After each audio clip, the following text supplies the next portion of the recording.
Last year I took a $3,000 vacation and paid for every dollar of it in advance.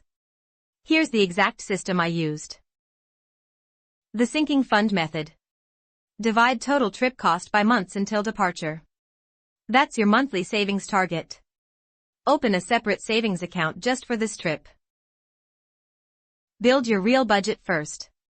Flights, hotel, food, activities, souvenirs, buffer. Most people underestimate by 30%. Add 15% to your estimate as a cushion. Find free money for the fund. Cashback credit cards, spend on groceries, earn on flights. Sell 3 things you don't need, list them this weekend. Redirect 1 subscription for the savings period. Book strategically to save. Flights, Tuesday through Wednesday are usually cheapest. Hotels, book refundable, cancel if better deal appears. Google Flights price tracking is free and powerful. The vacation tracker sheet. Budget versus actual column for every category. Track daily spending while traveling.